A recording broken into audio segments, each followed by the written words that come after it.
Hi, it's me. Today we're going to talk about ichthyosaurs, the dolphins of the dinosaur era.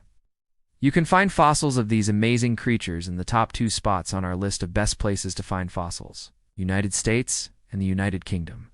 Ichthyosaurs were marine reptiles that lived during the Mesozoic era. They were the first major group of animals to evolve from the amniotes. Amniotes are a major group of tetrapods that includes all vertebrates that lay eggs with an amnion. The amnion is a membrane that surrounds and protects the developing embryo. It allowed vertebrates to reproduce out of water and paved the way for vertebrates to move from water to land. Early amniotes were the first vertebrates to have this adaptation. Ichthyosaurs are part of a larger group called the Ichthyopterygians, which also includes the placoderms and the sauropterygians. Placoderms were large, heavily armored fish with jaws. Think like a Dunkleosteus. Sauropterygians include the plesiosaurs and the cryptoclydus. We'll talk more about those guys in future videos, but today we're talking about ichthyosaurs. Ichthyosaurs were perfectly adapted for life in the water. They'd streamlined dolphin-like bodies with powerful tails for swimming and small heads with sharp teeth for catching prey. Their fins were supported by bony spines connected to their ribs. This made them very maneuverable in the water and allowed them to swim at high speeds. Many ichthyosaurs were around 30 feet long, about the size of a sperm whale.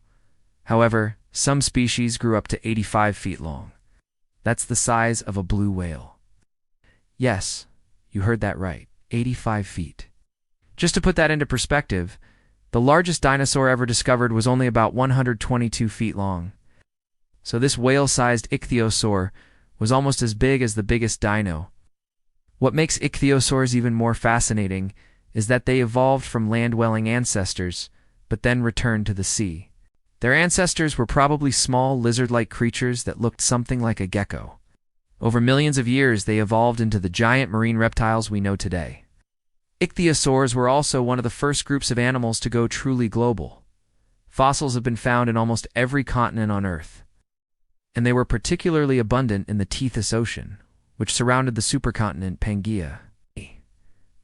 So, let's dive into the top 2 spots on our list of best places to find fossils and see what we can find. In the know.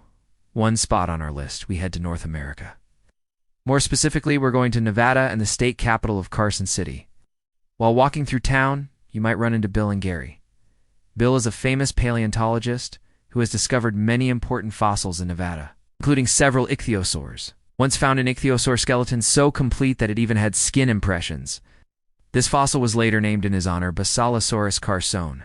Carson City is also home to the Nevada State Museum, where you can view a variety of Nevada's paleontological treasures, including a giant mastodon. But if you want to see something really special, you're going to need to travel back in time. About 145 million years ago, Nevada was underwater. The region was covered by a large inland sea called the Western Interior Seaway. Ichthyosaurs thrived in this sea, and many species lived there, including the famous Ichthyosaurus. The Western Interior Seaway also contained other types of marine reptiles such as mosasaurs. Mosasaurs were giant, ferocious-looking monsters that grew up to 55 feet long. They had huge teeth and powerful jaws that they used to hunt other marine animals. They were the apex predators of the Western Interior Seaway. There were also many fish in the Western Interior Seaway, including sharks, tuna, swordfish, and even relatives of the modern-day bowfin. The Western Interior Seaway was also home to a variety of invertebrates, including corals, jellyfish, and sponges. These animals lived in the shallow waters near the shore or in the deeper waters of the open sea. Life was abundant in the Western Interior Seaway. During the Cretaceous period, the Western Interior Seaway began to shrink and eventually disappeared. As the sea level dropped, the ichthyosaurs and other marine animals living in the Western Interior Seaway were cut off from the ocean and died. Their fossils can now be found in Nevada and other parts of the Great Basin. The ichthyosaurs in Nevada are a reminder of the incredible creatures that once lived in the Western Interior Seaway. These ancient reptiles are a window into the past, allowing us to learn about the history of life on Earth.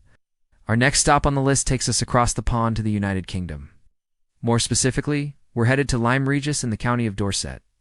Lyme Regis is a seaside town on the English Channel known for its Jurassic coast, a UNESCO World Heritage Site.